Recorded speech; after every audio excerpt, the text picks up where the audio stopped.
My social media feed is full of people recommending to do a water test as a way to make sure their stainless steel pans are non-stick before cooking. I don't think that's a good idea. In this video, I will explain what the water test is. I'll try it myself. I will explain why I don't think it's a good method, and I'll show you how I do it as a way to get better results. Hi, I'm Papa Mao. I'm here to inspire people choose healthier and long-lasting cookware as a way to care for their loved ones and for the environment. In my channel, I show how easy it is to cook with carbon steel, cast iron, and stainless steel cookware. I share my own experiences as a dad cook and as a weekend outdoor warrior. Let's jump in. First, let's understand what the water test is. Theory is that if the pan is hot enough, food will not stick on it. What you see in the video is called the Leidenfrost effect. When you drop water into a pan that is hot enough, a thin layer of vapor forms and separates the surface of the pan from the water. In these conditions, the water is literally levitating and floating, moving freely across the pan. This happens when the surface of the pan sits at around 190 degrees Celsius, which is 380 Fahrenheit.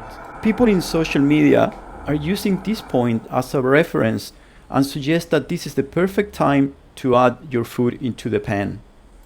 I'm not sure about the logic behind that. I assume they think as the food has water, the same effect is going to happen, and a thin layer of vapor is going to form and separate their food to the pan. I honestly don't know if that makes sense at all, especially when you bring oil to the equation, as oil doesn't have any water. But my main issue with this method is the temperature of the pan, as it is beyond the smoking point of many popular cooking oils. That means that the oil starts burning and smoking at this temperature.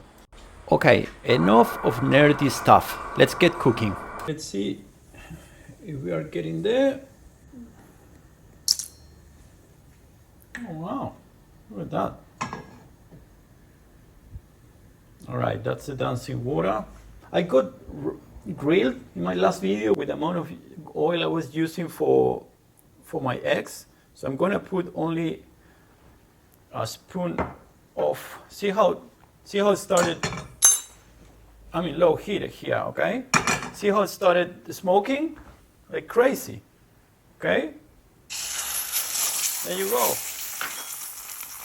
Oh my God. Yeah, it is floating. Look how it's floating, yeah. But the amount of smoke, huh? That's what you get. See how it is burning in the sides? Huh? You may be thinking I started talking and it went too hot. Okay, fair enough. I'll do it again, and I'll check that we are not in that point yet. And as soon as it becomes the dancing water, I'll add the egg. See what happens. Okay, here we go again. Let's check that it's not too hot. Okay, it's not floating, right? You can see, yeah? Okay, as soon, I think it's about to get there. As soon as the water gets dancing, we'll jump with the egg. Okay, I call it ready now, right? Lower the heat. We'll go with 1 teaspoon of oil. See how it started smoking immediately. I'm covering the pan floor. Okay.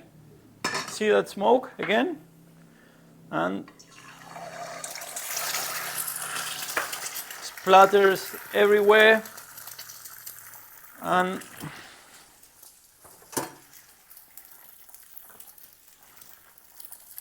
just for the record, I lowered the heat to minimum, okay? So I'm honestly trying to make it work.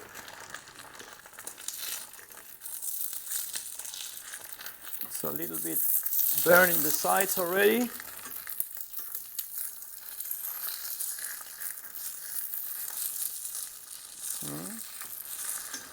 And it's not even non-stick. If you are sensitive with the heat, you can make it work. But as soon as you put your protein, you need to turn the heat down all the way. Otherwise, you start burning everything. But we notice how the oil started burning straight away. Okay, clean. Start it again. Now we'll cook the egg a lot sooner, all right? Let's see what the water is doing now. See, yeah, it's boiling a little bit. It is hot. Okay, I'm happy with that. Now I'll add the oil.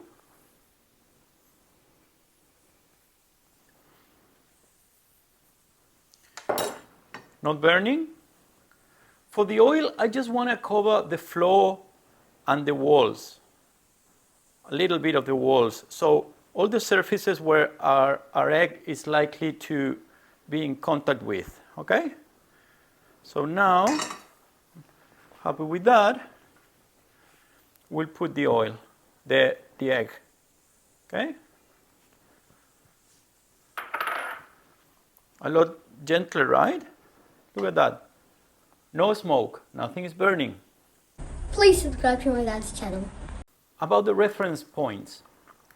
As soon as I saw that the water was evaporating quickly, that's it. I don't need to see it dancing. I just want my pan to be warm. Not super hot, just warm. I haven't touched my egg, okay? That's really important. And it's low heat. Let's see, look. Okay, there we go. Do we have a floating egg or what? Did we get any smoke? No. You see? Well, that's the way I would suggest you should do it. I didn't use more oil. It was exactly the same. And I think I got a better result. There you go. Don't believe everything you see in TikTok. Recap. Water test is not necessary. The Leidenfrost effect happens at way too high temperatures that will degrade your oil very quickly and the food you put on top of it. We need to be sensible with our heat management. An egg doesn't need 230 degrees Celsius to cook. The temperatures we get in the Leidenfrost effect are more suitable if you want a sear steak, a big piece of meat, when you need a shock of temperature very quickly. Other than that, I don't think it has a practical space in our everyday kitchens. My method is very simple, and it applies to any type of cookware, excluding Teflon. I warm up my pans slowly. I start with low heat. I let them warm up for about 2 minutes. If you want to check, you can throw a few drops of water in the pan and see if it evaporates quickly. If it does, well, the pan is hot enough. You are ready to add the fat of your preference and start cooking.